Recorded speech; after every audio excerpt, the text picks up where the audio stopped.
Welcome back to Whispers in the Dark. Turn down the lights, draw the curtains, and make certain that every mirror in the room is facing away from you.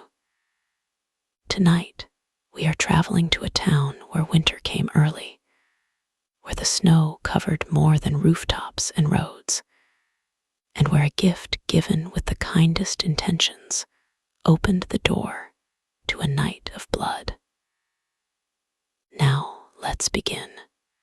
There are things in this world that should never see their own faces. The people of Cinderwake learned that truth on the coldest night of their lives. Cinderwake crouched in a narrow valley in the north of England, surrounded by black hills that rose like the backs of sleeping animals. The town had been built around a textile mill, a coal depot, and a river the color of old iron. Long ago, smoke had poured from 6 brick chimneys, and soot had drifted over the houses in greasy flakes. The mill was silent now. Its windows had been blind for 20 years, its looms stiff with rust, and its vast rooms had become hollow chambers where pigeons nested among rotting belts and spindles. Every December, the people tried to make the town forget what it had become. They strung colored bulbs from one side of Market Street to the other. They wrapped garlands around the iron lampposts. Wooden stalls appeared in the square, selling mulled cider, roasted chestnuts, sugared pastries, and cheap toys painted in bright colors.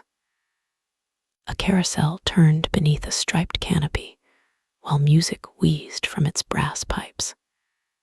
Beyond it stood the winter glass pavilion, a traveling maze of mirrors contained inside a grand wooden tent. Gold letters promised wonders within. Snow softened the abandoned shops and empty factories, but it could not hide the hunger of the place. Cinderwake had the look of a beautiful corpse dressed for a celebration. Gabriel Holt watched the first flakes settle on the window of his clock shop and thought of his wife. She had loved snow. She used to stand in the doorway with her face lifted to it, laughing whenever a flake landed on her eyelashes.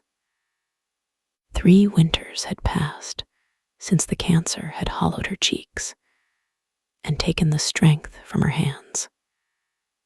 Gabriel could still hear her voice in the shop when the clocks grew quiet between their separate ticks. He was 39, broad-shouldered, but stooped from years spent bending over gears.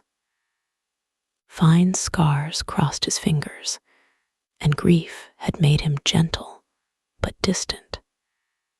He loved his daughter fiercely, yet had forgotten how to speak to her without sounding worried. Ruby Holt was 16, with her mother's pale green eyes, black hair beneath her jaw, and tiny silver stars painted on her nails. She filled her school books with drawings of strange animals and dreamed of studying art in London.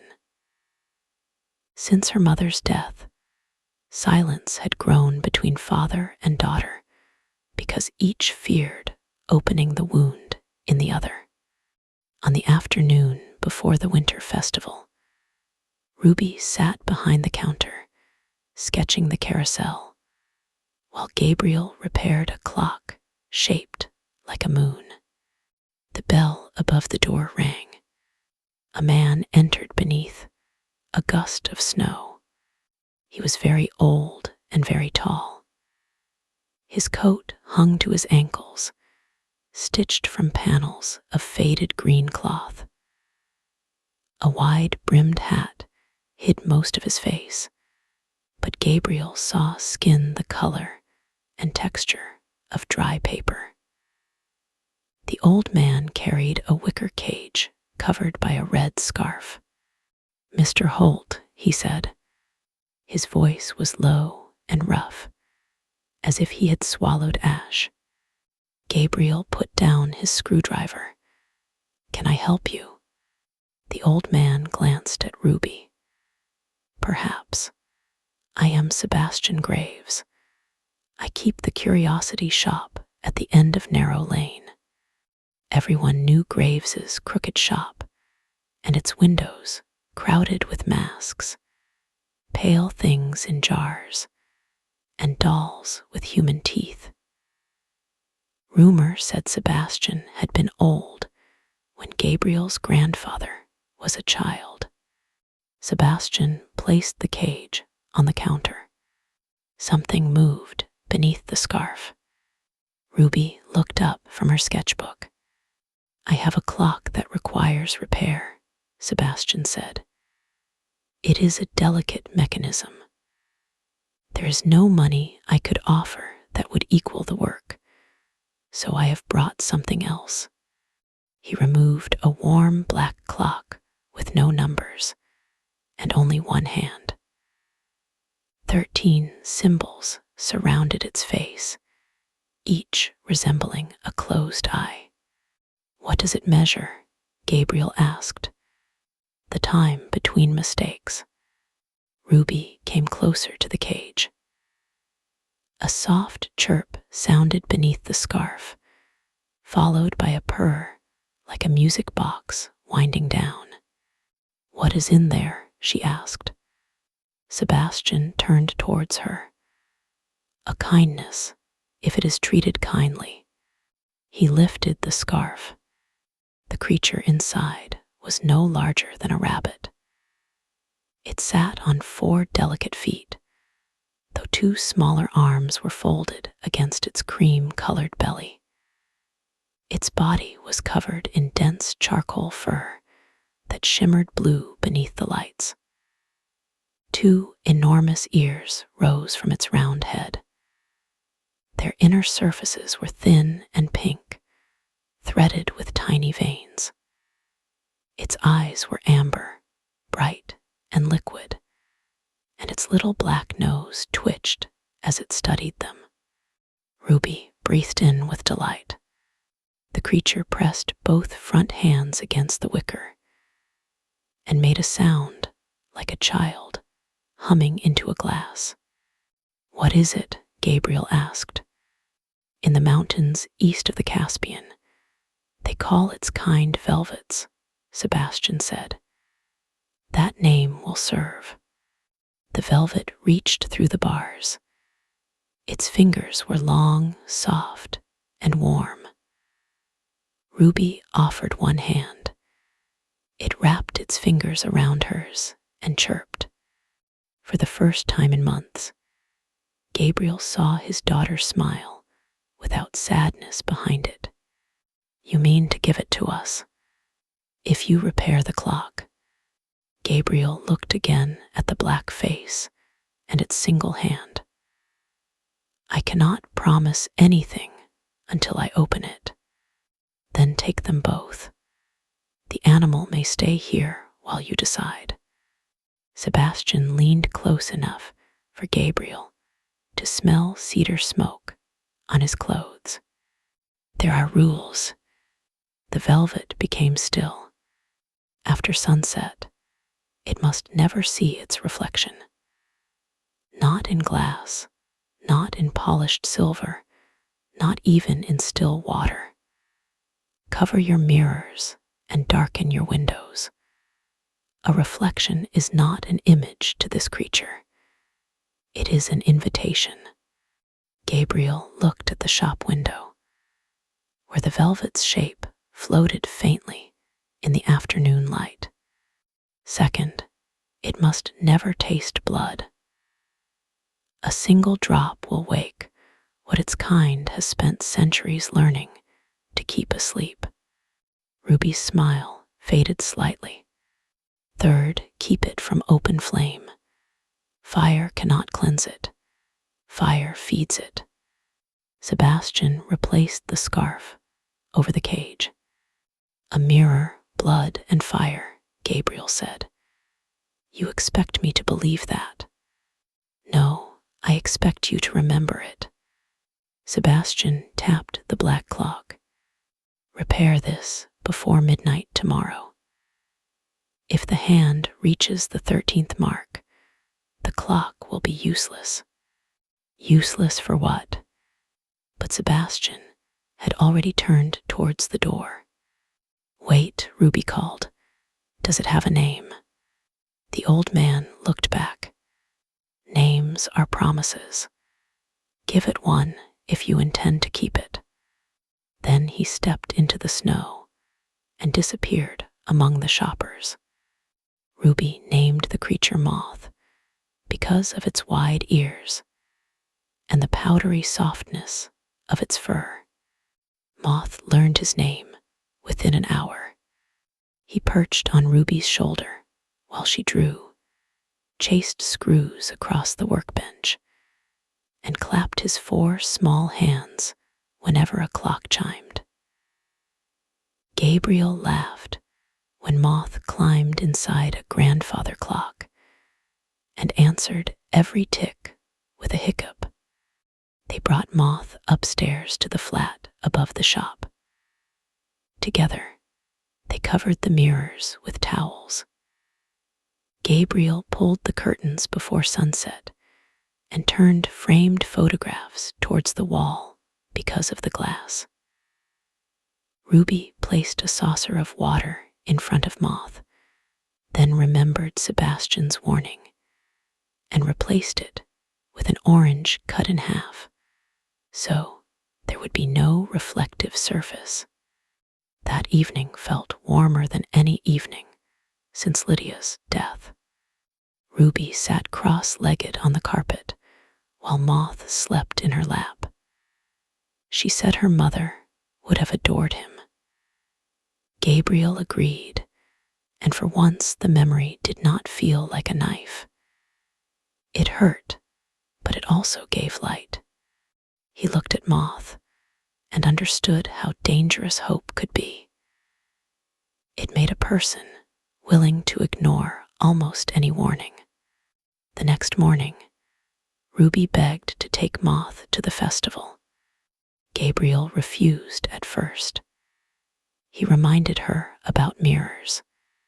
She promised to keep the creature inside a canvas satchel before sunset. The festival opened at noon. There would be hours of daylight.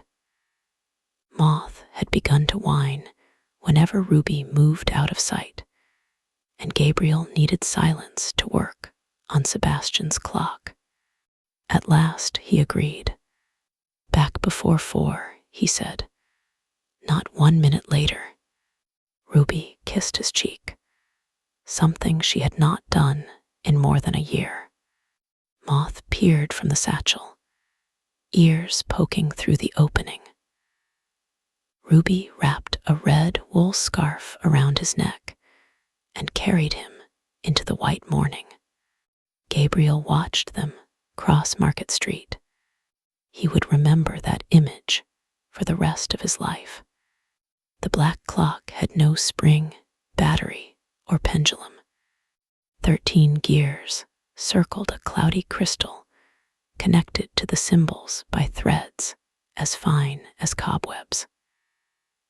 When Gabriel touched one, he heard Lydia whisper his name from behind him. He jerked his hand away. The clock's single hand had moved from the first symbol to the third. Outside, the winter festival filled the square. Ruby met her best friend, Elsie Marr, near the carousel. Elsie was a tall girl with copper hair, a spray of freckles, and a laugh loud enough to turn heads. She worked weekends at her father's butcher shop and wore a white coat that always smelled faintly of rosemary and raw meat. Moth loved her instantly. He rode inside Ruby's satchel while the girls wandered between the stalls, fed him baked apple, and watched him chatter at a wooden puppet. At 3:30, snow began to fall heavily. Ruby knew she should go home. Then Elsie produced 2 tickets to the Winterglass Pavilion. "It closes tomorrow," she said. "We have wanted to go in all week." Ruby looked at the dark entrance beneath its gold letters. "I cannot take Moth near mirrors. Leave him with Mr. Parlow at the cider stall." Moth heard his name and pushed his head from the satchel. His amber eyes looked worried. "It will take 10 minutes," Elsie said. Ruby hesitated. The church clock began to strike 4.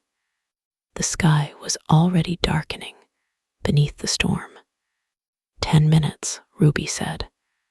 Mr. Parlow was busy serving a long queue and refused to watch an animal.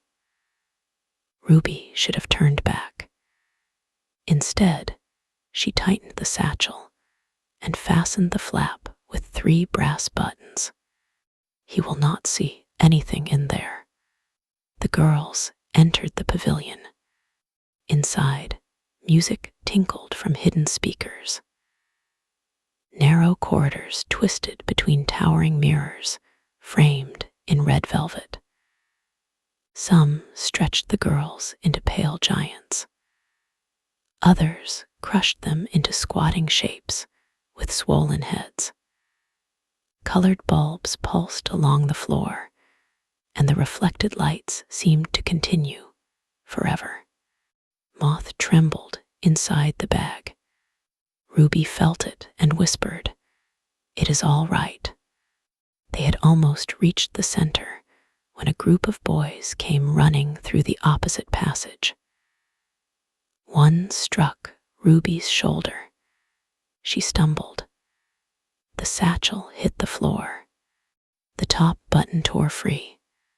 A small charcoal hand pushed through the gap. Ruby dropped to her knees. "Moth, stay inside." One of the colored bulbs flashed. The nearest mirror caught a fragment of amber eye. Moth screamed. It was a tiny sound, piercing and full of terror. Every reflection in the maze screamed with him. The mirrors rippled. Ruby froze with her hand on the satchel.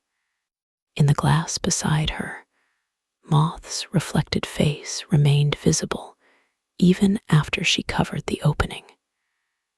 It pressed its hands against the inside of the mirror. Another appeared behind it. Then another. In every pane, dozens of small shapes pushed forward through impossible depths. The surface of the first mirror bulged. It stretched like transparent skin around a pointed nose and 4 grasping hands. With a wet, sucking noise, a second velvet creature slipped out of the glass and landed on the floor. Then the mirrors began giving birth. Small bodies poured from them. Some came head first, wrapped in silver mucus. Others clawed through the surfaces, leaving no crack behind. They dropped from every wall in squealing heaps. Charcoal fur shone beneath the colored lights. Amber eyes blinked. Tiny mouths opened in laughter. Elsie backed away. "Ruby, what did you do?" Ruby could not answer. Within seconds, more than 50 velvets filled the corridor. They were not like Moth. Moth's face was open and curious.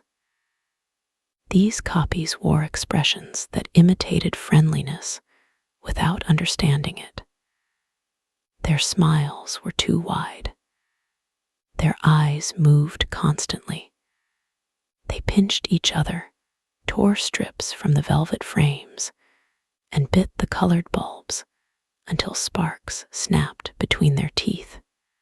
One climbed Elsie's coat. She tried to brush it away. The creature sank its teeth into the soft flesh between her thumb and forefinger. Elsie cried out. Blood rolled across her palm. The copy stopped moving. Its nostrils opened. Ruby remembered the second rule.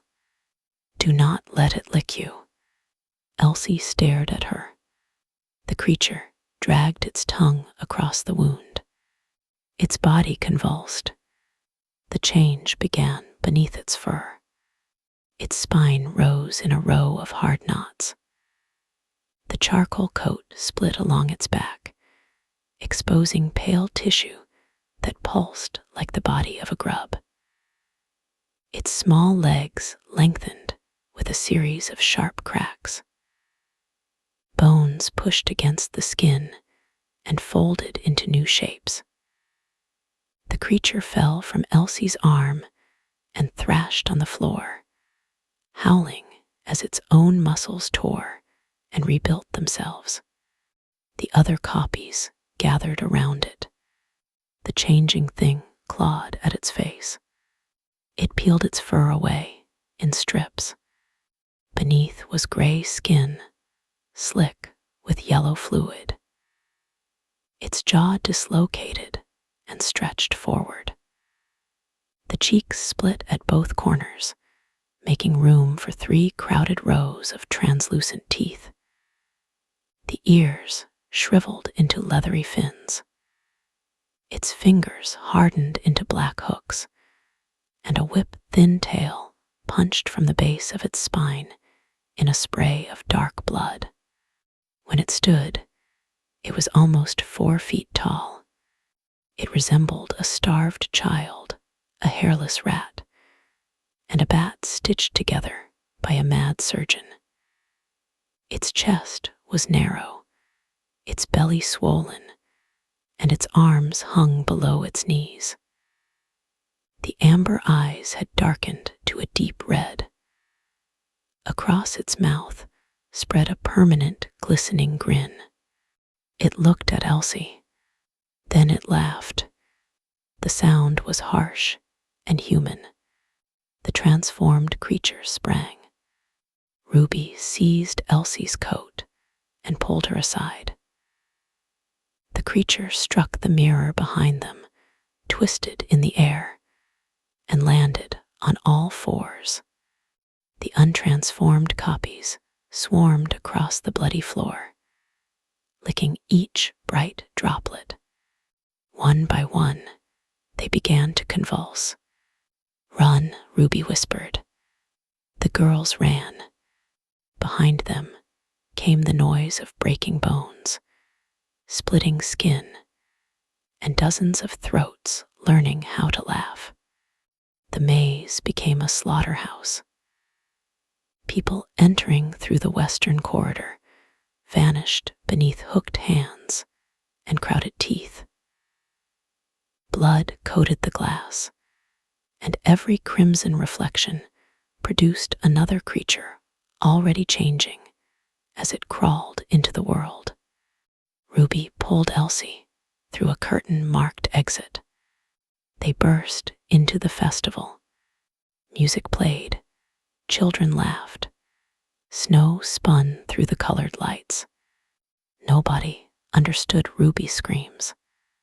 The first grinning creature crawled from the pavilion and jumped onto a man carrying cider. Its claws entered his eyes. As he staggered blindly, it bit through his upper lip and peeled his cheek to the ear. Panic spread across the square. People pushed towards the narrow streets. Stalls overturned. Hot oil poured over the snow. A horse on the carousel broke from its brass pole when a creature jammed itself into the machinery, and painted wood fragments spun through the crowd. The grinning things emerged from the pavilion in a flood. Some wore scraps of velvet around their necks. Some had strings of colored bulbs wrapped around their bodies. One had forced a glittering plastic crown onto its head. They shrieked with laughter as they chased the fleeing townspeople. Ruby opened the satchel. Moth cowered at the bottom, covering his ears with all four hands. "This was not your fault," she said, though she did not know whether she believed it. Elsie gripped her wounded hand. Her face had gone white. They tried to reach the clock shop, but the creatures had filled Market Street. Ruby dragged Elsie towards the butcher shop owned by Elsie's father. The moment they entered, Ruby knew it was the worst place they could have chosen. Animal carcasses hung from steel hooks behind the counter. Trays displayed liver, kidneys, and dark joints of beef. The air was thick with the metallic scent of blood. Thomas Marr stood in the preparation room holding a cleaver. He was a powerful man with a shaved head, a red beard, and forearms thick from years of cutting bone. "What is happening out there?" He saw the bite in his daughter's hand and rushed towards her. "Lock the door," Ruby said. "Cover the glass." Thomas stared at her as something struck the shop window. A grinning face flattened against the glass, saw itself in the polished steel meat case, and produced a second creature between two trays of sausages. The newborn landed among the meat and plunged its face into a pan of calf's liver. Thomas roared and swung the cleaver. The blade buried itself in the creature's shoulder. Black fluid splashed the case. The thing looked at the wound, looked at Thomas, and grinned wider. It pulled the cleaver from its own body. Then it struck him with it. The blade split Thomas's lower jaw. Bone cracked. Teeth scattered across the floor. He remained standing for one stunned second, his tongue hanging through the ruin of his mouth. The creature struck again. This time, the cleaver entered the side of his skull. Elsie screamed her father's name. The window burst inward as three more creatures crashed through it. Ruby pushed Elsie into the cold storage room and slammed the heavy door.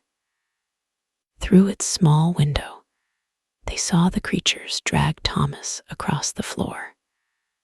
One climbed into his broken mouth, while another opened his stomach from below. His legs kicked as steam rose from his body.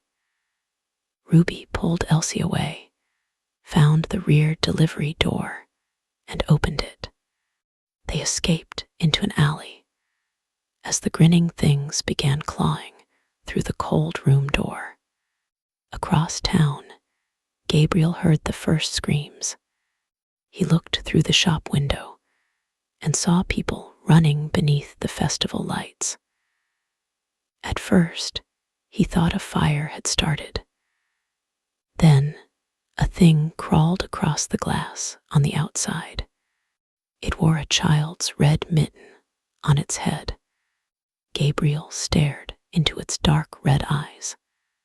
The creature tapped one claw against the window. Behind Gabriel, every clock in the shop stopped. The thing smiled. It punched through the glass. Gabriel threw himself behind the counter as the creature wriggled through the broken pane. He seized an iron winding bar and smashed its snout. Teeth burst across the wall. He struck until its skull became a shapeless mass of bone and black jelly. Yet the headless ruin kept crawling towards him. Only a heavy gear dropped onto its spine finally stopped it. From the street came the laughter of many more. He remembered Sebastian's rules: mirrors, blood, fire. Then he remembered Ruby carrying Moth towards the festival. Gabriel ran. Cinderwake was collapsing into madness. At the petrol station, a creature discovered the emergency flares.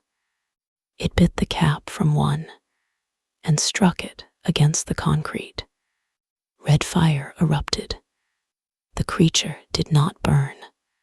It opened its mouth and inhaled the flame. Its gray skin brightened from within. Veins glowed orange across its chest.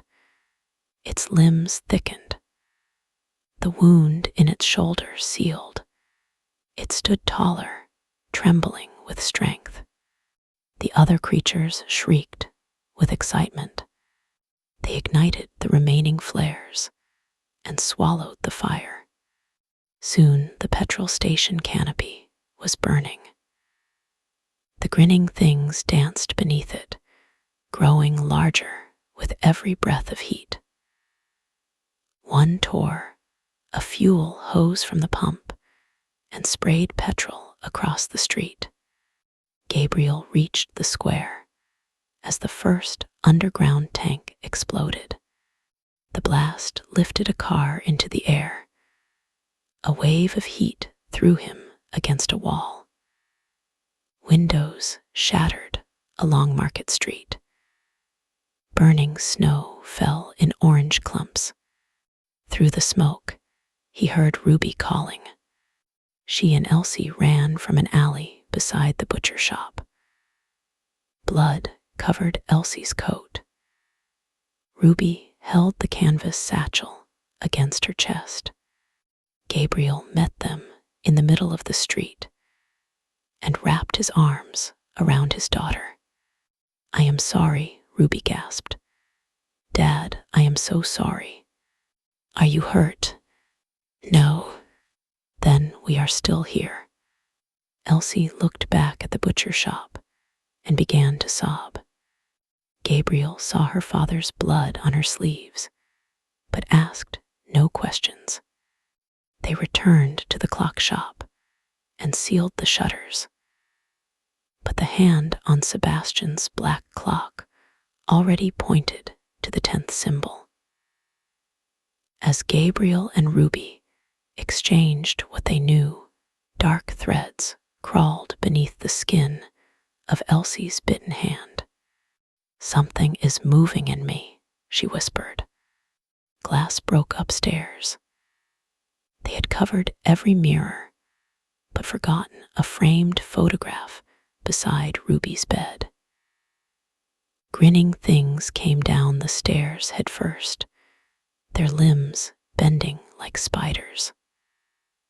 One had tied Lydia's photograph across its chest. Gabriel swung his winding bar, but a fire-fed creature caught and crushed it. The monster threw him through a cabinet. Ruby shattered a jar of cleaning acid across its face, and gray flesh bubbled from its skull. Elsie drove a pair of long shears into its throat. Black fluid pumped across her wounded hand. Elsie convulsed. Her back struck the wall, and something began moving around her ribs. The bite split open from palm to elbow. Tiny fingers emerged. A new-born grinning thing pulled itself from inside her arm, wet and unfinished. More lumps traveled beneath her skin. One opened her cheek from within. Another forced its way between her ribs. Elsie remained conscious while they hatched, her plea becoming a bubbling moan. Ruby tried to reach her, But Gabriel held her back.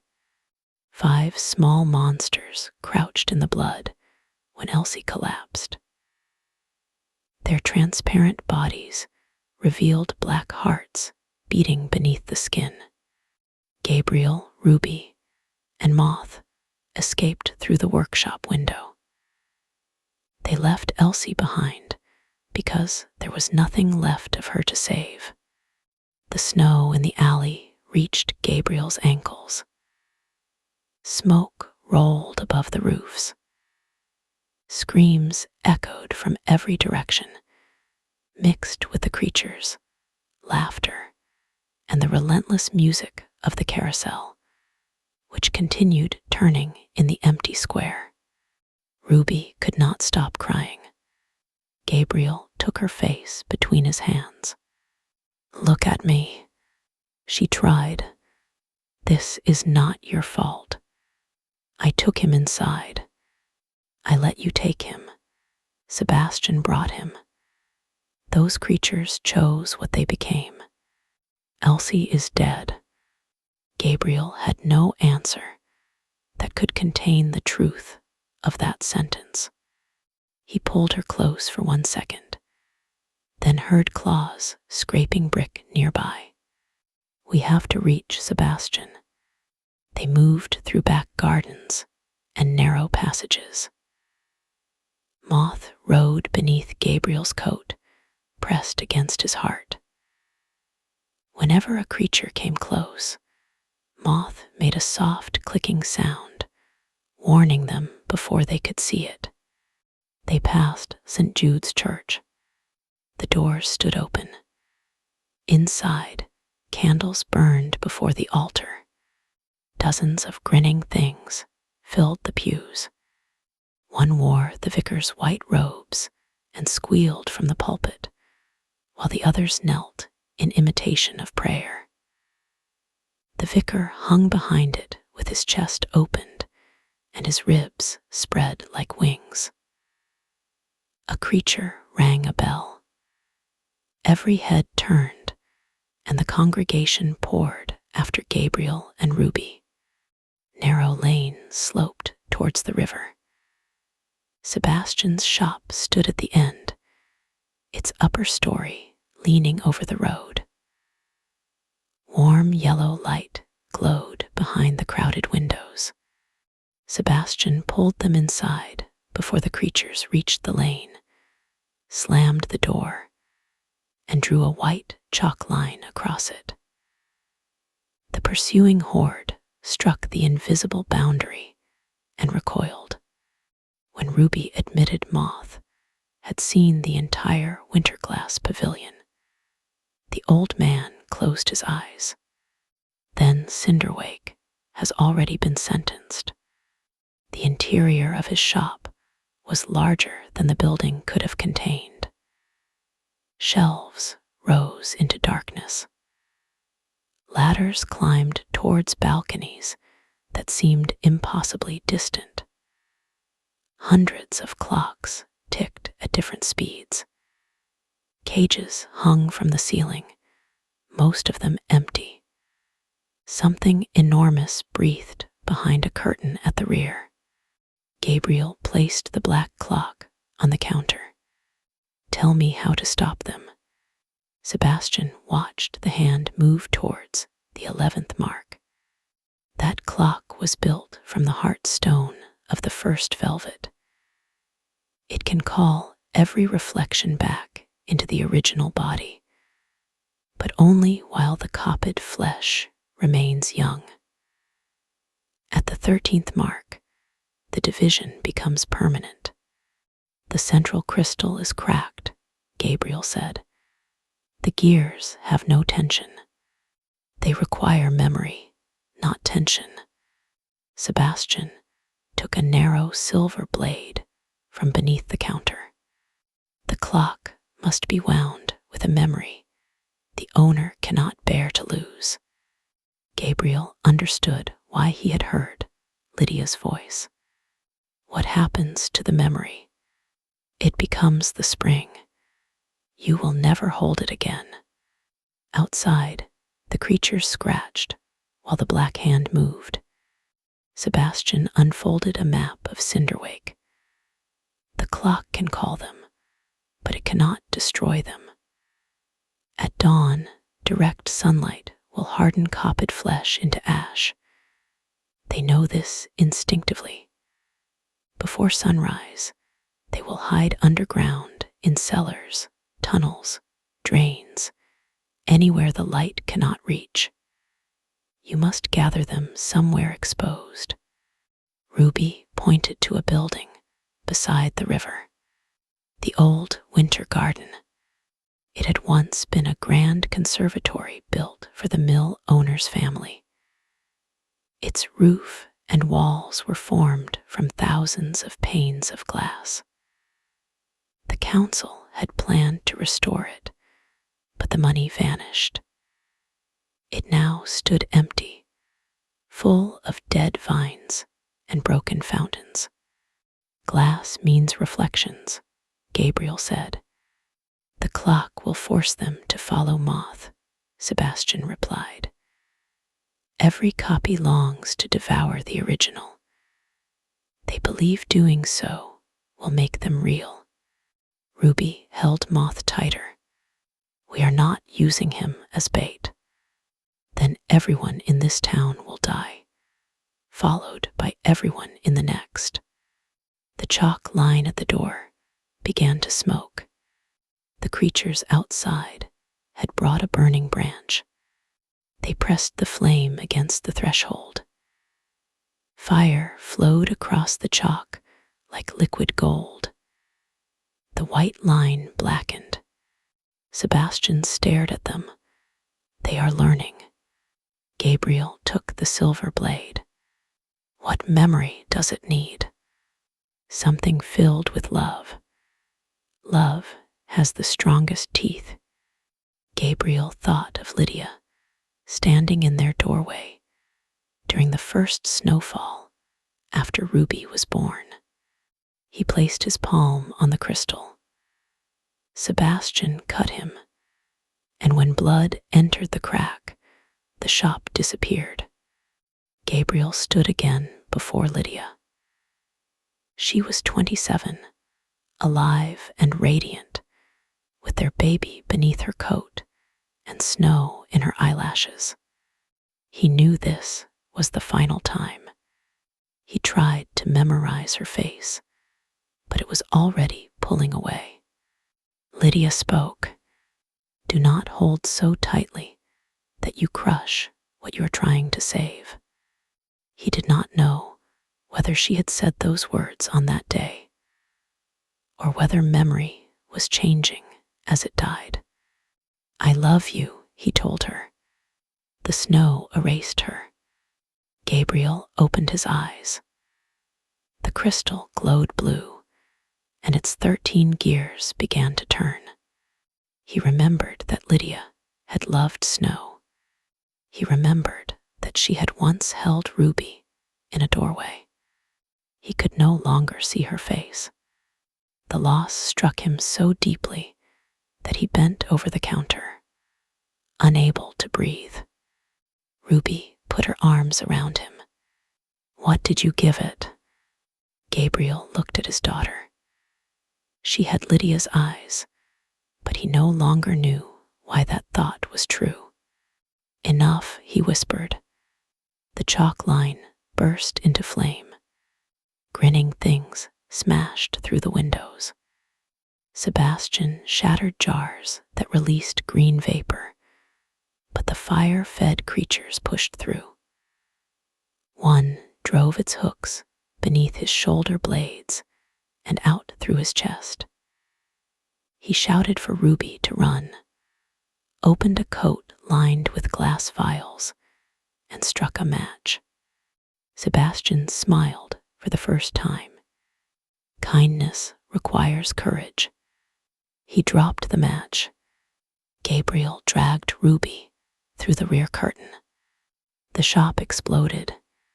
The blast lifted the roof and filled narrow lane with green fire.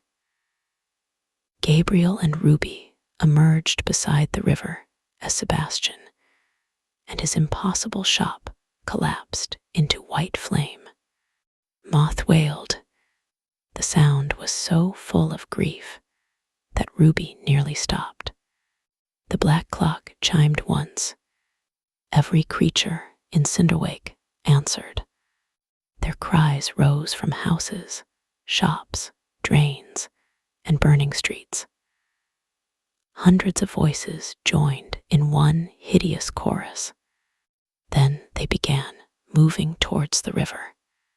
Gabriel understood. The call had begun. They had less than 2 hours until dawn.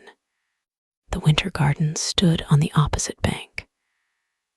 Its glass roof was a black silhouette against the smoke-stained sky.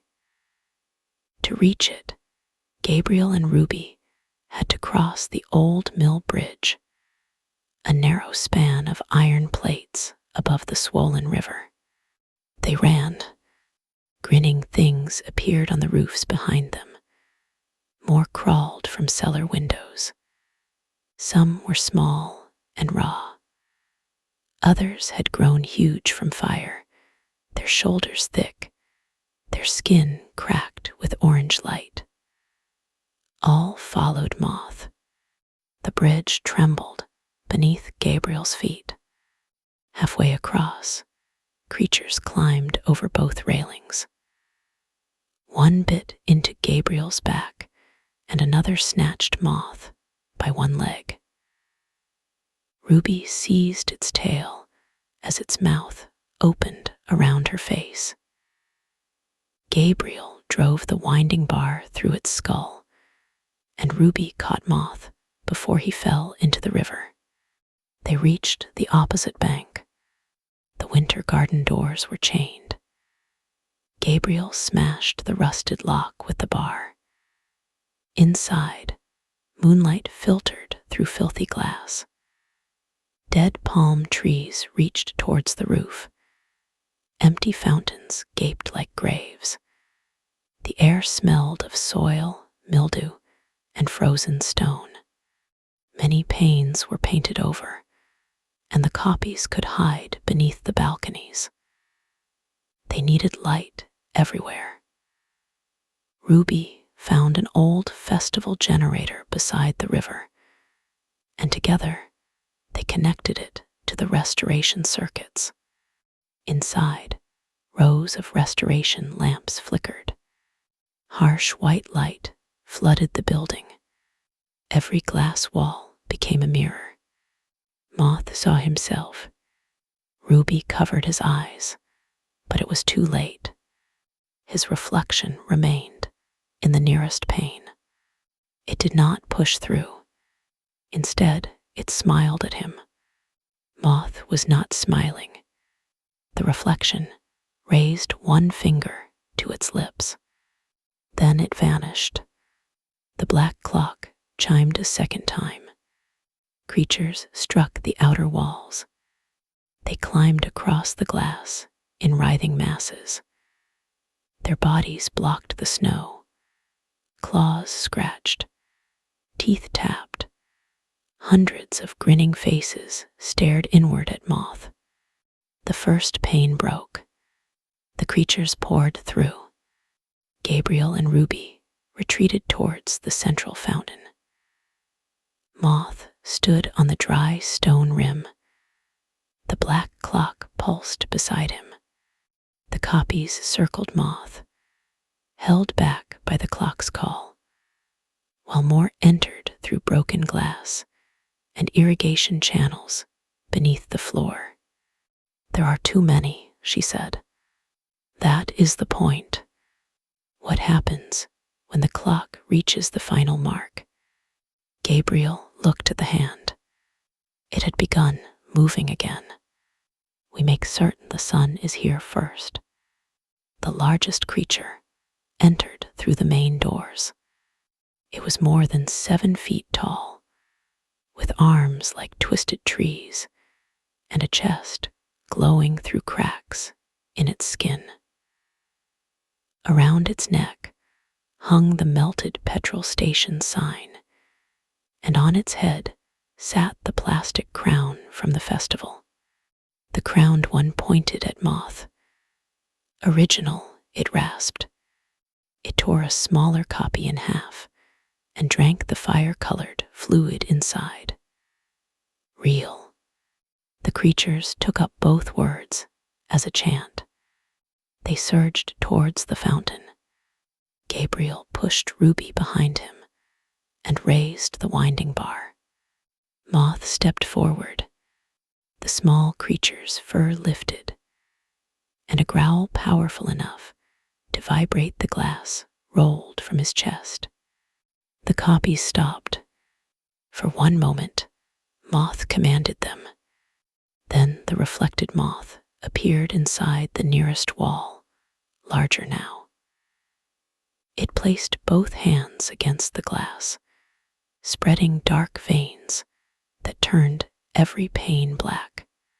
Sebastian had been wrong. Another copy had remained inside the glass, moving through reflections and feeding on every image of violence. The black panes bulged inward. A vast shape stepped from them all at once. It unfolded above the fountain, taller than the dead palms. Faces moved beneath its silver skin, and its head resembled Moth's gentle face stretched over a horse's skull. Empty mirrors filled its eye sockets. The creatures knelt before the mirror mother. She reached towards Moth. Ruby lifted the black clock and held it in front of him. The mirror mother saw herself in its face. For the first time, she screamed. The cloudy crystal pulled at her reflection. Silver skin peeled from her arms in ribbons. The smaller creatures clutched their heads as light streamed from their eyes and mouths. The clock was calling them home, but dawn had not come. The hand neared the 13th mark. The mirror mother struck Ruby. Her body flew across the fountain and hit a stone pillar. The clock skidded beneath a bench. Gabriel charged. He drove the winding bar into the mirror mother's leg. The weapon passed through silver flesh and emerged from a face beneath the surface. Human teeth closed around the iron. One of the mother's hands seized Gabriel around the waist. Cold fingers tightened. His ribs cracked. Ruby rose, blood running from her scalp. She saw the eastern sky through the glass roof. It was becoming gray, but heavy clouds covered the horizon. The sun might rise unseen. The restoration lamps flickered as creatures attacked the generator outside. The glass above was filthy, but Ruby remembered the roof had ventilation windows controlled by a giant wheel on the eastern wall. Ruby ran. The crowned one came after her. Ruby pulled the rusted wheel until skin tore from her palms and a row of panels opened. The crowned one lunged, struck the wheel, then dragged her backward by the hair. Ruby seized a loose cable from the floor and wrapped it around the monster's wrist. She thrust the other end into an open electrical box. The crowned one convulsed as electricity made its orange veins blaze. Its skin split from throat to belly, and boiling black fluid erupted across the wall. Ruby held the cable until its eyes burst. The dying creature fell against the wheel, opening the remaining panels. Gabriel felt the mirror mother crushing him. He could no longer breathe. Within her mirrored eyes, he saw himself dying from 100 angles. He saw Ruby kneeling beside his body. He saw Lydia, though he could not remember her face. Then Moth leapt onto the mirror mother. The small velvet climbed her silver chest and pressed his forehead to hers. The mother became still. Moth looked into her mirrored eyes and gave a single sad chirp. Every face beneath her skin opened its mouth, and the mother released Gabriel. Moth sank his teeth into her brow. Cracks spread across her head. The black clock chimed for the 3rd time. The mirror mother shattered. Thousands of silver fragments filled the air, each holding the reflection of a different creature. The copies throughout the winter garden screamed as invisible hooks pulled them towards Moth. Their bodies stretched, skin unrolled from muscle. Bones thinned into white threads.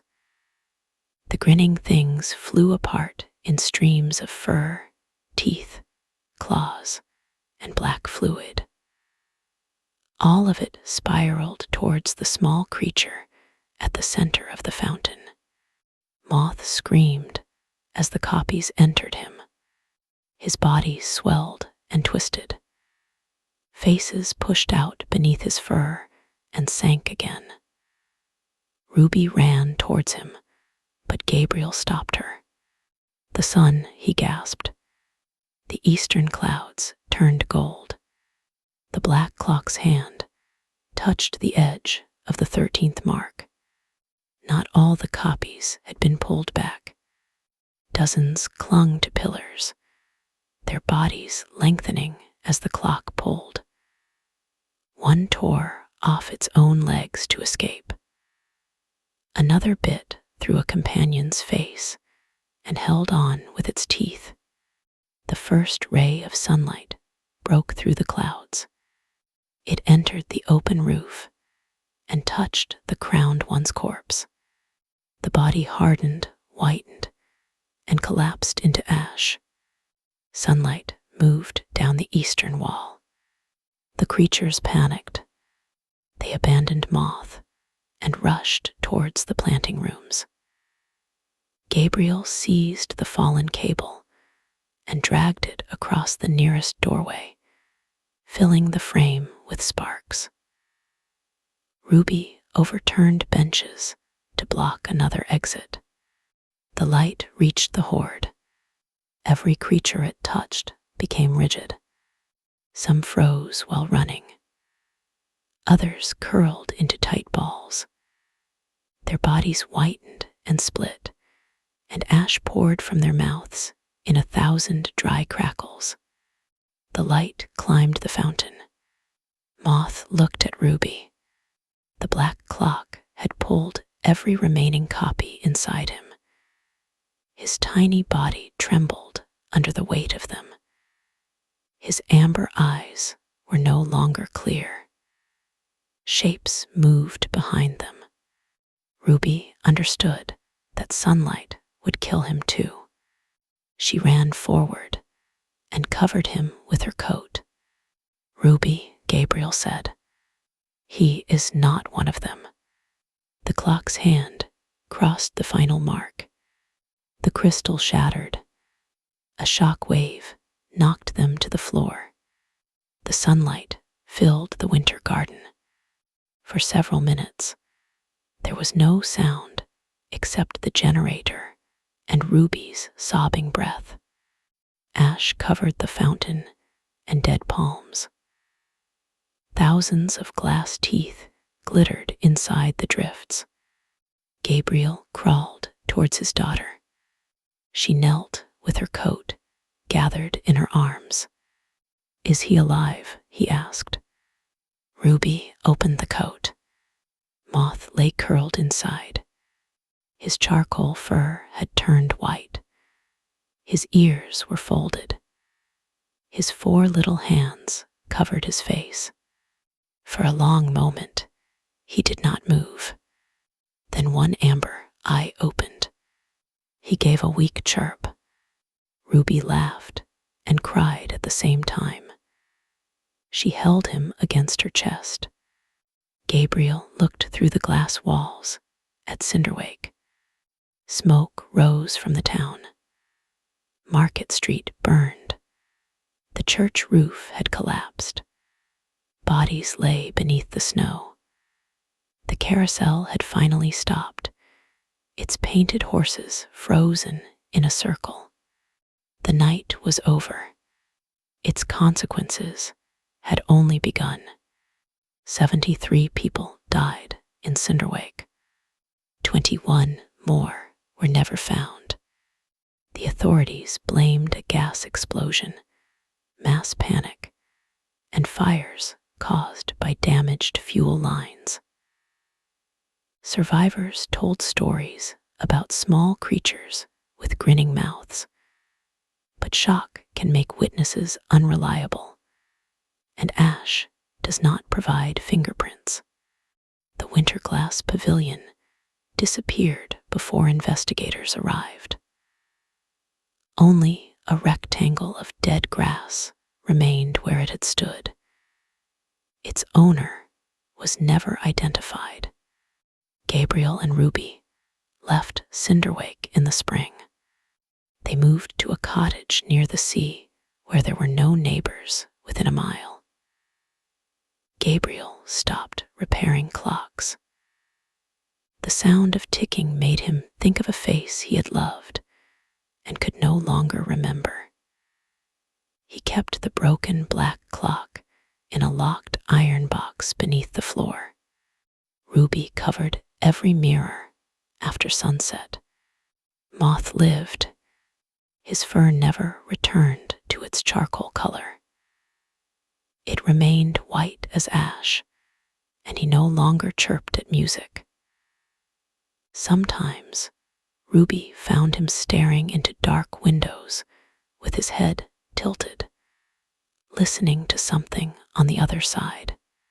She never let him taste blood. She never allowed a candle to burn in the house. For 6 years, he did not see his reflection. Then, on a wet November evening, Gabriel cut his thumb while slicing an apple. It was a tiny wound. One bright drop landed on the kitchen floor. Moth sat beneath the table. He looked at the blood. Ruby moved quickly and wiped it away. Moth watched the cloth enter the bin.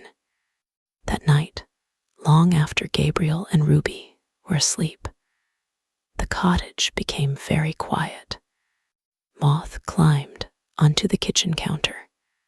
He opened the cupboard beneath the sink and found the blood-stained cloth. He held it in his 4 hands. His nostrils widened. Outside, rain filled a shallow basin in the garden. The water became still. In its black surface, a white face appeared. The face smiled. Moth had not yet reached the door when something on the other side began scratching to be let in. And that is where our story ends. Thank you for joining me on this journey into the frozen streets of Cinderwake. If this tale made you glance twice at the nearest mirror, leave a comment and tell me which moment disturbed you most. Subscribe for more dark fairy tales, brutal creature horror, and nightmares told in the quietest hours of the night. Until the next story, keep every flame extinguished, keep every drop of blood out of reach, and whatever you hear scratching beyond the glass, do not let it see your face. Good night. Whispers of a love so true, painting dreams of me and you. And I'll hold you close in this moment.